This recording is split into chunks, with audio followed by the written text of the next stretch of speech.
1284년 6월 26일 독일의 작은 마을 하멜른에서 130명의 아이가 단 한 명도 남김없이 사라졌습니다. 기록에 따르면 그들은 피리 부는 사나이를 따라갔다고 합니다. 하지만 진짜 문제는 아이들이 사라진 일이 아닙니다. 그날 이후 어른들이 보인 태도입니다. 자식들이 사라졌는데도 부모들은 아이들을 찾아 나서지 않았습니다. 분노하지 않았고 추적하지 않았고 책임을 묻지 않았습니다. 대신 그들은 아이들이 마지막으로 지나간 거리를 음악 금지 구역으로 지정했습니다. 자식을 잃은 부모가 가장 먼저 택한 선택이 슬픔이 아니라 침묵이었다는 사실. 이것은 추모가 아니라 자기 방어입니다.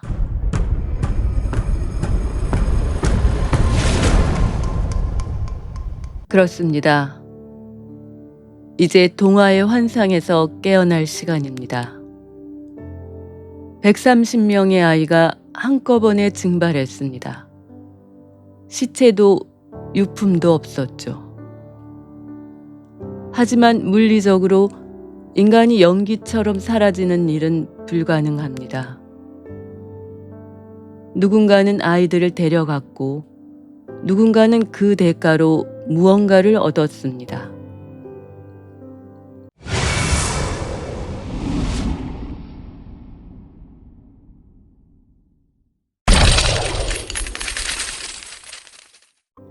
이제 마법의 가면을 벗겨낼 시간입니다. 130명의 아이를 데려간 피리 부는 사나이. 그는 마법사가 아니라 로카토르였습니다. 당시 중세 유럽에서 영주들의 위임을 받아 개척지에 투입할 노동력을 모집하던 국가공인 헤드헌터, 즉 합법적인 인신매매업자였죠. 그는 왜 하필 하멜른을 택했을까요?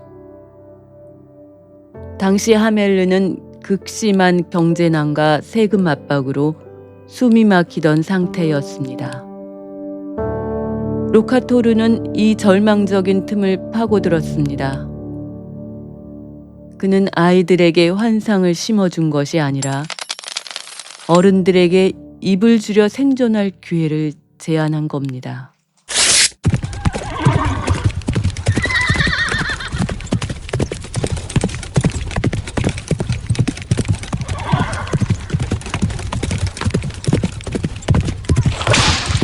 이것이 단순한 추측일까요?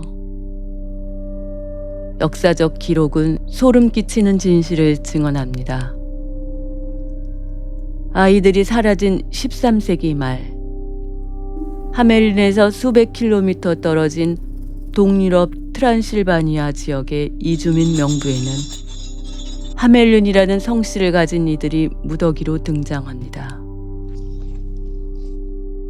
연기처럼 사라졌다는 아이들이 그곳에서 발견된 겁니다. 그들은 마법에 걸려 동굴로 들어간 것이 아니라 짐수레에 실려 개척지의 노예로 혹은 저임금 노동자로 팔려나간 것입니다. 부모들이 건네받은 것은 아이들의 유품이 아니라 그들의 몸값이었습니다.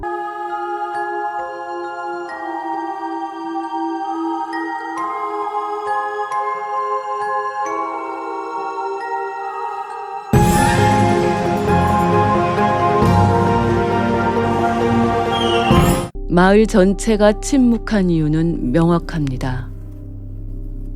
그들은 피해자가 아니라 거래의 당사자였기 때문입니다. 하지만 자식을 팔았다는 사실은 인간의 양심으로 감당할 수 있는 일이 아닙니다. 그래서 그들은 집단적인 기억의 조작을 시작합니다. 우리가 판 것이 아니라 피리 부는 사나이가 마법으로 홀려 데려간 것이다.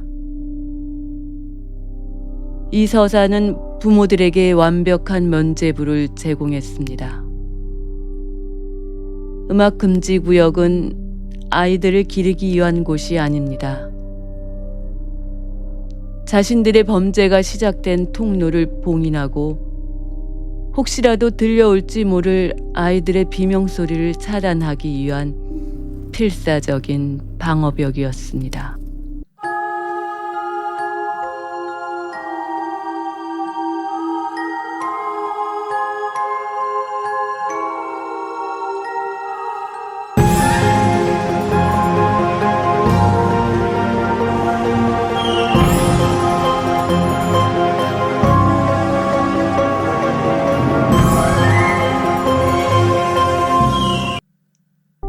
(130명의) 아이는 증발한 것이 아니라 배신당했습니다. 하멜류는 이 추악한 인신매매의 기록을 700년 동안 슬픈 동화로 세탁해왔습니다. 2026년 지금도 이 거리는 비어있고 음악은 금지되어 있습니다. 이것은 이 마을이 여전히 과거의 제약으로부터 자유롭지 못하다는 방증입니다. 자식을 팔아 생존을 산 어른들의 기록. 마지막 파트인 우리 안의 사나이 그리고 세탁된 기억에서 이 잔혹한 유산이 우리에게 무엇을 말하는지 결론 짓겠습니다.